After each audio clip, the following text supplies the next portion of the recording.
Copy editing your book can be a very expensive process, but it's a very necessary process. How can you save money? How can you save time? How can you find the best copy editor for your book? That's what you're going to find out today. Hi, I'm Dan Janal, the author of more than a dozen books, including Write Your Book in a Flash. I'm a book coach, developmental editor, and ghostwriter, and no matter where you are in the writing process, I can help you finish your book. Now, let's get started. Copy editing is an important part of your book. You don't want your book to go out with errors. Granted, it's very hard to catch every error, but if you have errors in your book, it will hurt your credibility, no question. So let's talk about this. I got an email this morning from one of my clients. I actually referred work to her because it wasn't in my bailiwick. If something doesn't fit my needs or doesn't interest me, I have a referral network and I'm happy to refer work to my friends. Just as if you call me and if it's not a good fit for me, I know lots of people who I can refer you to so you get your book done fast. Okay, so she sends me a note and says that the project that I'd referred to her was very big. It was over 250,000 words. She had spent 10 hours copy editing the book. She wasn't nearly done with it, and it was starting to cost a lot of money for her client. And her client didn't have a lot of money, and she didn't know if she could finish this project. So we did some calculations. She charged, I think, an hourly rate. Doesn't matter what the hourly rate was, but it only accounted for about 10 to 15 hours of editing. And this book required a lot more than that. Rule of thumb says that copy editors cost 2 to 3 cents a word. And even at 250,000 words, that would be a lot of money. Do the math. Yeah, it's a lot of money. Plus, a good book has at least 2 sets of copy editors. Write that down. One person can't catch everything. So you want one person to read it, improve it, look at the changes, review their changes, accept what you think is right, and defer what you think is not right, because sometimes you might have reserved words, you might have names of characters, you might have made up words, whatever.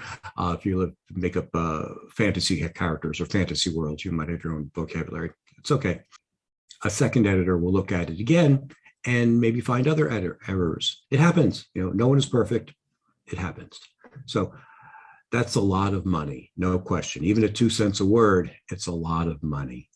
So how can you improve upon this process? Here are a couple of tips. Number 1, edit your book beforehand. That's right. You're saying, but Dan, I want to pay these people to fix it. Why should I do that? Well, the more work you do, the less work they have to do, and the more easily they can find the errors that you haven't found. And frankly, it's pretty easy to do this.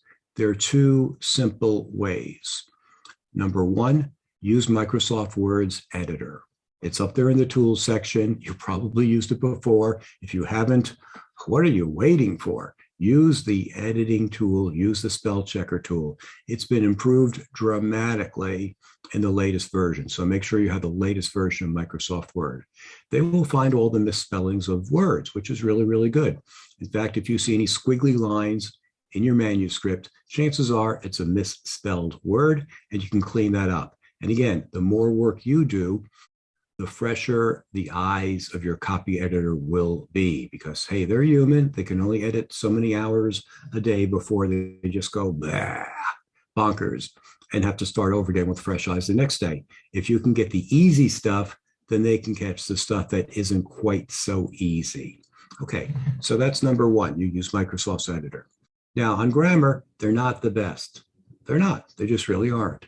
So you might want to invest in a program called Grammarly.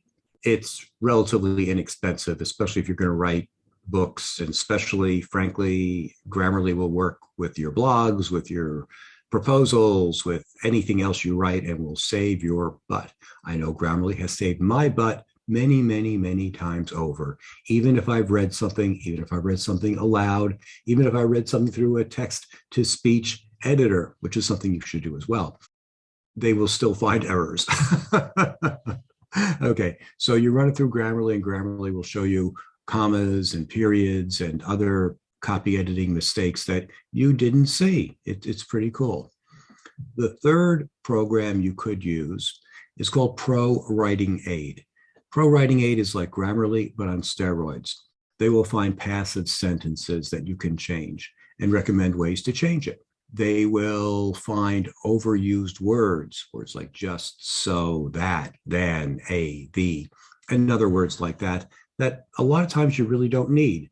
And if you can cut down 10% of the words in your book because they're just wasted words, wiggly words, vague words, adverbs that don't add anything, you can cut a lot of garbage out of your manuscript and no one will even notice that you cut out those words. They'll just know that the book is reading faster and is a more pleasant experience to read. You can also read the book yourself on the screen.